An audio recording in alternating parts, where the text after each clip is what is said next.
So when you go down the whole, like what they would call the conspiracy theory rabbit hole, that first off, it's not conspiracy theory. So it's conspiracy like investigation. It doesn't take a whole lot to actually for things to be a conspiracy theory. You can take anything and turn it into a theory. So the whole conspiracy theory thing, it came out from the CIA after the JFK investigation or assassination and investigation, because a lot of people had their different theories. And so then, of course, the CIA was pretty deeply involved in the stuff that was going on with that. And so that's where the whole conspiracy theory came from, because they were trying to figure out how to discredit people. Like, how do we just discredit them so everybody thinks like they're insane? These people are crazy. Like, we'll call them conspiracy theorists. And so that's stuck. I'm trying to remember when that was. It was like 1960 something or whatever when JFK was assassinated. So what is that, 80 years? We'll just call it 80 years. So for 80 years, it's been really effective to call people conspiracy theorists. So when it's like, I don't know, like I think there's more going on with the World Trade Center. This doesn't seem like it was just airplanes that flew into it and then all of a sudden they just collapsed, like it was a controlled demolition. Well, that's a conspiracy theory, so it's like, oh, I'll just go. I'm just gonna go hide. I won't talk about it anymore. So you discredit it and you feel like an insane person. But what's interesting about what's happened with that is that if you go, down the route of like looking at, like all the things that like our government is up to, that the world government is up to, which, there is a world government. It's a bunch of bankers. Surprise, it's a bunch of bankers. The point with that is that if you look at all these things and it's like, what do I do? Because that's the big question. It's not the question that ever gets answered either. Because if you pay attention to all this stuff online, it's like, okay, well, what do I do? Okay, so I know these things are happening. So what do I do? They're like, what you need to do? I've got this amazing product that I'm selling and blah, blah, blah, blah, blah. And it's like, wait a second, like you're trying to sell me? Like you get me all worked up and I get all fired up about all this stuff that's going wrong. And then it's like, you're going to try to sell me a trinket? So there are a lot of people that are making a ton of money off of the conspiracy theory stuff. This is what it comes down to. Like you can know all this stuff. You can know it all. And a lot of it sounds really unbelievable. The more unbelievable it sounds, the more likely it's probably true. But what a person can do is the same thing that has been true since the beginning of time. Take care of your family, protect your kids, have fresh water, drinkable water, go to church, pray a lot, develop a relationship with God. Make sure that, you've got a full tank of gas. Go down to the gas station and, if you're 3/4 of a tank, top it off. Have a full tank of gas.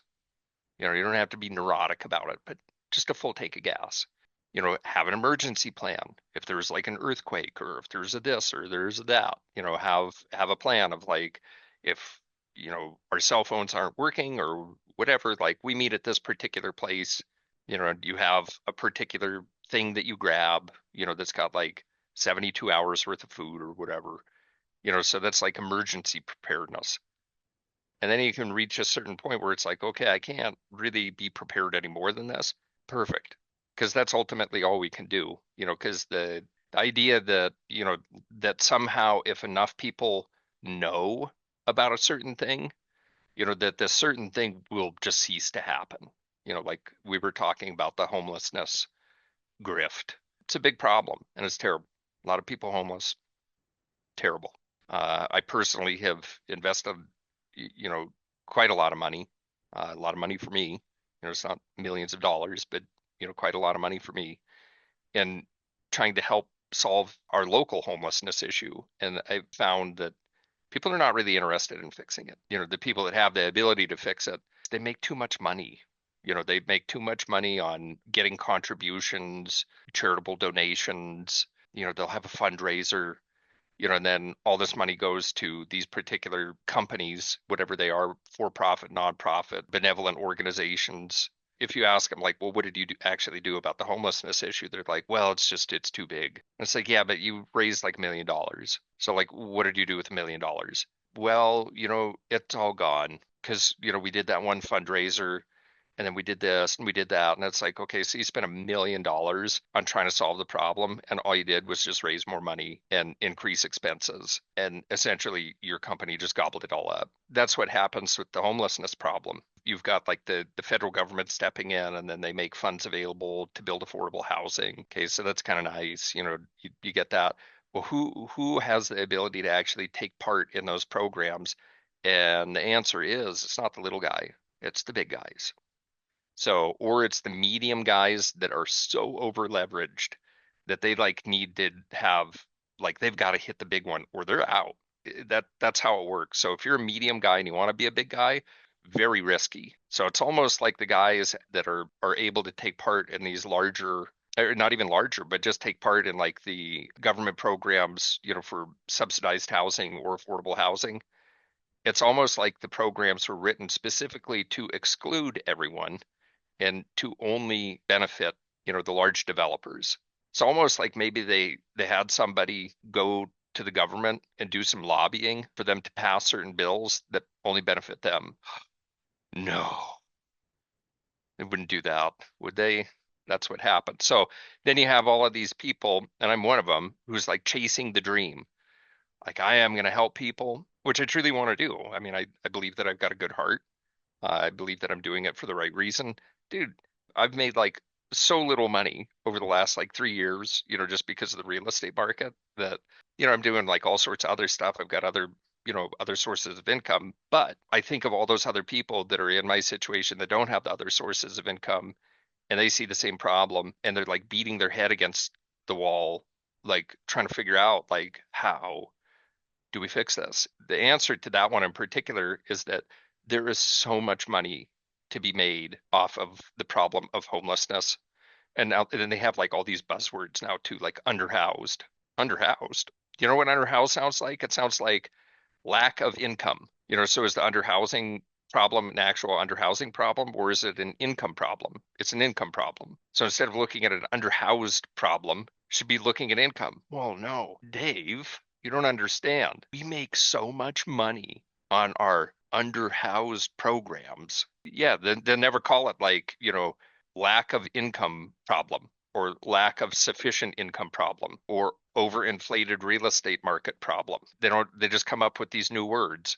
I guess the reason I'm talking about all that is just kind of illustrating the point that, like you can know all this stuff. You can know it all. What do? Take care of your household. So just take care of your household. And if you have the ability to buy guns, buy a bunch of guns. Just buy a bunch of guns. So I have a bunch of guns. There's a certain level of independence. Let me go back and just say this: buy a bunch of guns and get trained on how to use them. There are a lot of people that have a lot of guns. They have no idea. Like, if my gun jams, like, what do I do? They're like, I think my gun's broken. I better go sell it. Like, like, no, you need training. So like if you have like a defense weapon, so concealed carry or whatever, if you're going to the range and you're going like, one pull of the trigger every second, okay, you might as well not have a gun.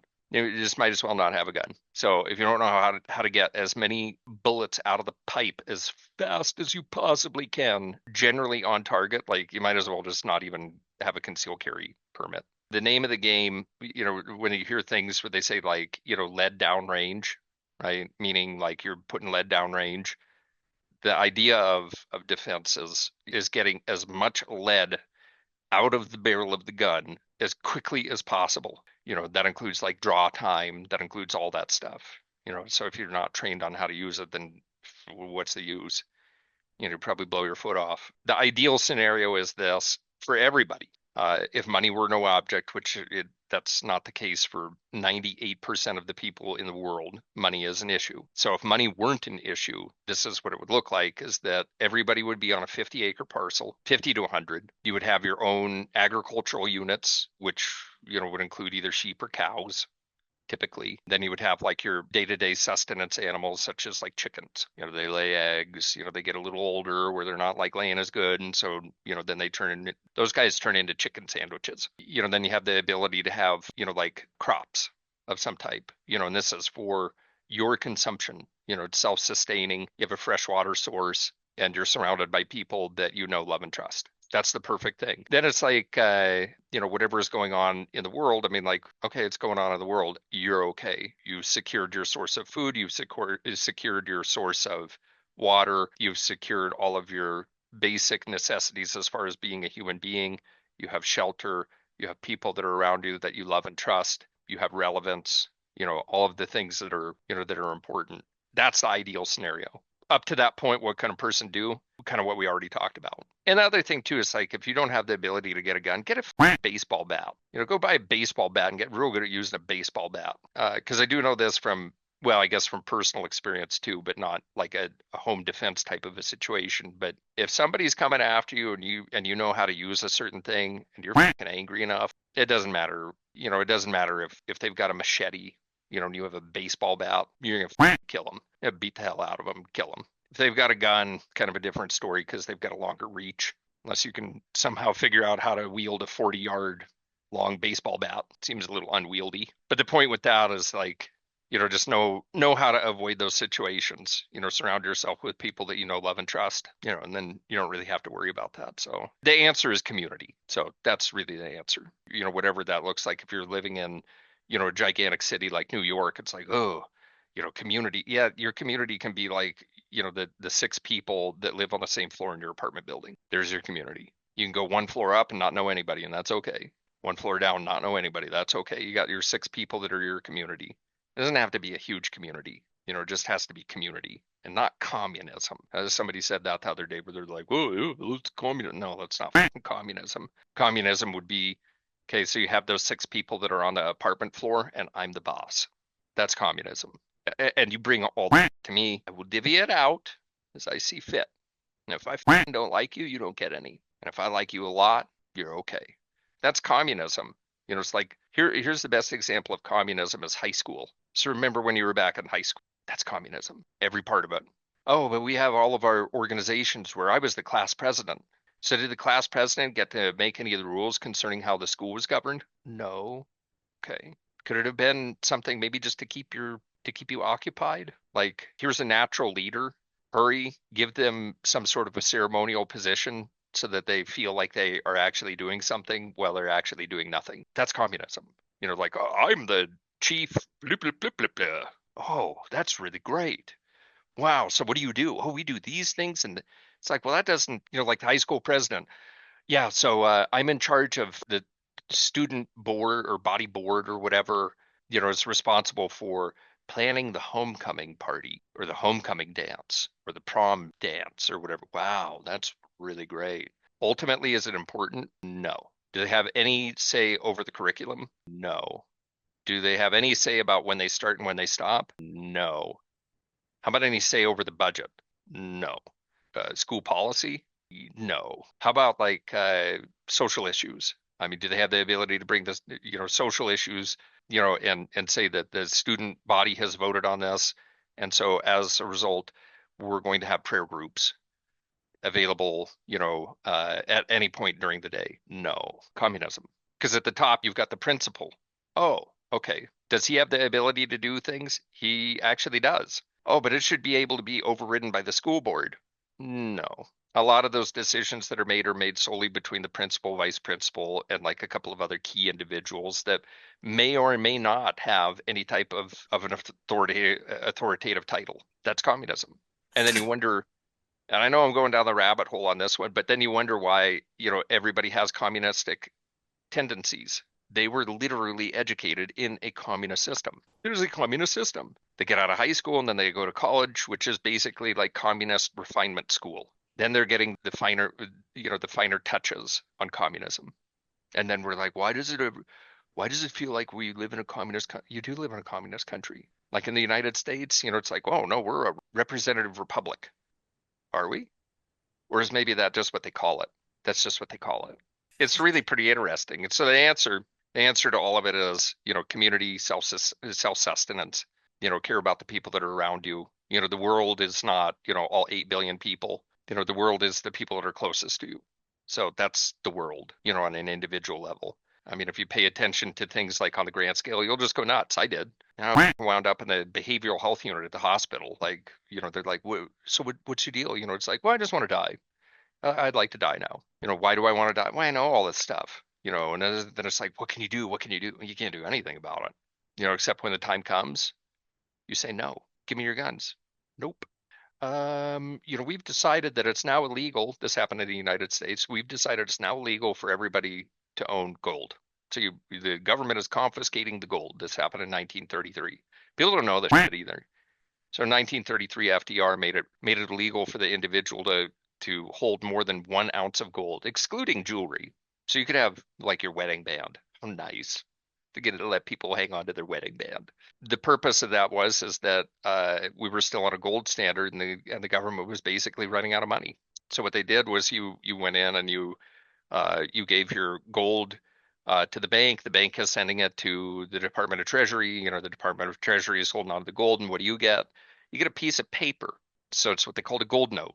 So you get a piece of paper that says this is good for $20 worth of gold, or however much you turned in. Then it's like, all right, cool. So I got this piece of paper, says that it's good to go. I'm gonna hang on to this. You take it, you put it in your safety deposit box because it's as good as gold, right? That's what it says right on the note. Simple language, good as gold. So if you went in and you tried to turn that in for gold today, they would say, yeah, we don't support that currency because in 1971, they discontinued the use of all of that currency. So if this was a long-term investment strategy for somebody that they've got like their safety deposit box and they've got their gold in there and they're going to pass it down from family member to family member, oh yeah, that money was discontinued in 1971. There is no gold. Sorry. So you basically just gave all your gold to the government and you got nothing. I mean, stuff like that happens all the time. It's like, well, that's super unfair. Yeah, it's super unfair. And it's super dishonest. And it's almost like the government really doesn't give a fuck whether you're okay or not, because they don't. They care whether they're okay or not. So anyway, my point is when somebody comes and they say, we're here to confiscate your gold, the answer is no. We're here for your guns. No. We heard that you're stockpiling food and we're here to, diminish your stockpile of food. Nope. That's why it's important to have a gun or a bat. Get really good at using a bat or a meat cleaver or a whatever.